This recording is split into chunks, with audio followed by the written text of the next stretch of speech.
नमस्कार, आप देख रहे हैं अपना बिहार। मैं हूं आपके साथ विभा उपाध्याय। पूर्ण शराबबंदी वाले राज्य बिहार में एक बार फिर कथित जहरीली शराब ने 30 लोगों की जान ले ली, जबकि 16 लोग अब भी अस्पतालों में जिंदगी और मौत के बीच झूल रहे हैं।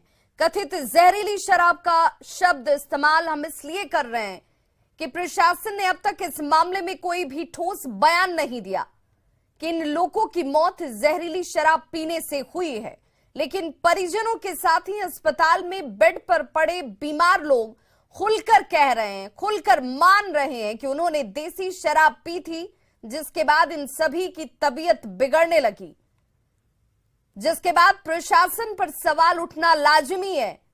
तुरकोलिया प्रखंड में सबसे ज्यादा 13 लोगों की मौत हो चुकी है, जिसमें लक्ष्मीपुर गांव के 4 लोग शामिल हैं।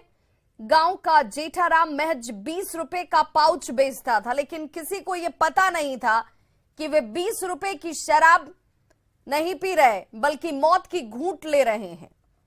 जिसने भी 2 पाउच से ज्यादा शराब पी, या तो वो अब अस्पताल में है या फिर काल के गाल में समा चुका है। जब परिवार खत्म हो गया तो लोग अब बेहिचक गांव में मौत की घूंट बेचने वालों के नाम ले रहे हैं।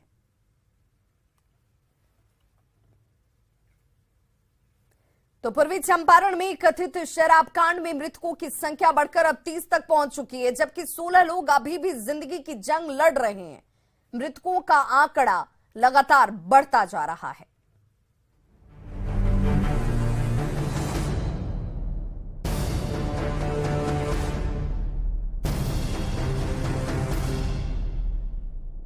पूस की झोपड़ी में खाली पड़े कुछ बर्तन और मातमी सन्नाटा। तस्वीरें पूर्वी चंपारण के लक्ष्मीपुर गांव की हैं। घर में एक ही कमाऊ आदमी था, अशोक पासवान, लेकिन कथित जहरीली शराब ने घर के मालिक अशोक की ही जान ले ली। अब बेटियों का क्या होगा, बीवी कैसे जिंदगी जिएगी, ये बड़ा सवाल है। 3 बेटियां थी इनकी और बेटा कोई नहीं है। सास जो हैं बुजुर्ग हैं और विलाप कर रही हैं। जाहिर सी बात है दामाद को खोने का गम है। क्या हुआ, क्यों रो रही हैं? ओ बेटी का कही, बेटी के जीवन आधार बने के चाहिए। हमरा बेटी के दिन जाई, हमार बेटी खाई पी रोई, दोसर का कही का बोली। बेटी के कोनो आधार नहीं के, बेटो नहीं के जे कमा के खियाई, मारियो के खियाई कमा के। बेटो तो नहीं के, बेटिया का कोनो आधार नहीं के। लक्ष्मीपुर गांव में कथित जहरीली शराब पीने से ध्रुव पासवान की भी मौत हो चुकी है। बेटी की शादी की तैयारी घर में चल रही थी, लेकिन सारी खुशियां मातम में बदल गईं। गए सुबह कमाने। रोज जाते हैं मोतिहारी? हाँ। अच्छा। कमा कर आए और नहा धोआ ले और पाउच पिए थे। घड़ी में ना पी के आए थे। अच्छा। आकर सो गए। 2 बजे के बाद में कॉलेज में दर्द उपट गया। ये हाल सिर्फ किसी एक थाने या किसी एक गांव का नहीं है। पूर्वी चंपारण में कथित जहरीली शराब ने 5 थाना क्षेत्र में ऐसा ही कोहराम मचाया है कि चित्कार सुनकर रूह कांप जाए। रविवार दोपहर तक संदेहास्पद स्थिति में 30 लोगों की मौत हो चुकी है, जबकि 1 दर्जन से ज्यादा लोग अब भी अस्पताल की बेड पर जिंदगी की जंग लड़ रहे हैं। मोतिहारी के कथित जहरीली शराब कांड को लेकर स्थानीय लोगों में सरकार और प्रशासन के प्रति भारी गुस्सा है। स्थानीय लोग खुलकर गली गली में शराब बिकने की बात स्वीकार कर रहे हैं और पुलिस और शराब के धंधेबाजों से गठजोड़ का दावा कर रहे हैं। कोई बताने में भी डर लगता है। जो हम लोग बताएंगे, प्रशासन उसको बता देगा, वो आदमी आएगा, 10 आदमी आएगा, मार देगा हम लोग को, तो हम लोग का बाल बच्चा का कौन देखेगा। कहने को तो बिहार में पूर्ण शराबबंदी है, लेकिन सवाल है कि अगर शराबबंदी है तो शराब से मौतें आखिर कैसे हो रही हैं? न्यूज़ 18 के लिए मोतिहारी से संवाददाता संजय कुमार की रिपोर्ट। तो पूर्वी चंपारण में कथित जहरीली शराब से 30 लोगों की जान जा चुकी है, जिसे लेकर बीजेपी ने सरकार को घेरा है। बीजेपी के प्रतिनिधिमंडल ने प्रभावित परिवारों से मुलाकात की, जबकि कांग्रेस की विधायक प्रतिमा दास ने शराबबंदी पर ही गंभीर सवाल खड़े कर दिए हैं।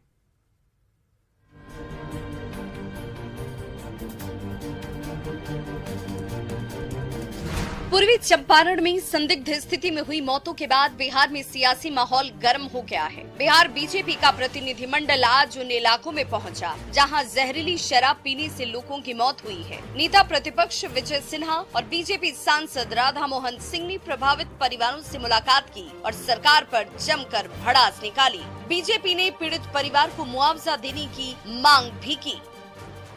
ये सरकार की नाकामयाबी है, उसके विफलता है। कई जहरीली शराब से हुई नरसंहार का जिम्मेवारी सरकार को लेनी चाहिए। इसकी गहन समीक्षा, न्यायिक जांच करानी चाहिए। सतीश जी ये अच्छा नहीं कर रहे हैं, कम से कम मुआवजा देना चाहिए, क्योंकि जो शराबबंदी उन्होंने कहा वो बंद नहीं कर रहे हैं तो उनकी गलती है, पीने वाले की गलती है, लेकिन दुकान खोलने वाले को छूट देने वाले बंदी के बावजूद वो ज्यादा। विपक्ष तो विपक्ष कथित जहरीली शराब कांड पर सरकार में शामिल कांग्रेस विधायक दल के नेता अजीत शर्मा ने भी सवाल उठाए हैं। अजीत शर्मा ने कहा कि शराबबंदी के बावजूद भी शराब मिल रही है और लोग जहरीली शराब से मर भी रहे हैं, जो काफी दुखद है। इसके लिए बड़े पदाधिकारी दोषी हैं, जिन पर कार्रवाई होनी चाहिए। बड़े पदाधिकारी पर कार्रवाई जिस दिन माननीय मुख्यमंत्री शुरू कर देंगे करना, उस दिन शराबबंदी यहाँ लागू पूर्णरूपेण होगा। और जब तक ये छोटे थानेदार, चौकीदार को जब तक उस पर कार्रवाई होगी, बड़े माफिया ऊपर के पदाधिकारियों से लगता है कि मिले हुए हैं, इसको जांच कराइए और बड़े पदाधिकारी संलिप्त हैं उन पर कड़ी से कड़ी कार्रवाई करिए। वहीं कांग्रेस की विधायक प्रतिमा दास ने कहा कि शराबबंदी कानून का उद्देश्य पूरा नहीं हो पा रहा है। प्रतिमा दास ने शराबबंदी को लेकर सर्वदलीय बैठक बुलाने की भी मांग की। माननीय मुख्यमंत्री जी से मांग करती हूँ कि सर्वदलीय बैठक कर एक ठोस निर्णय लेने की आवश्यकता है। शराबबंदी का उद्देश्य की पूर्ति नहीं हो पा रही है। शराबबंदी पर विपक्ष तो हमेशा से सवाल उठाता रहा है, लेकिन पूर्वी चंपारण में कथित शराब कांड के बाद कांग्रेस ने शराबबंदी पर सवाल उठाया है, वो सरकार के लिए चिंता की बात है। न्यूज़ 18 के लिए मोतिहारी से संजय कुमार और पटना से नीरज कुमार की रिपोर्ट। और इस वक्त बड़ी खबर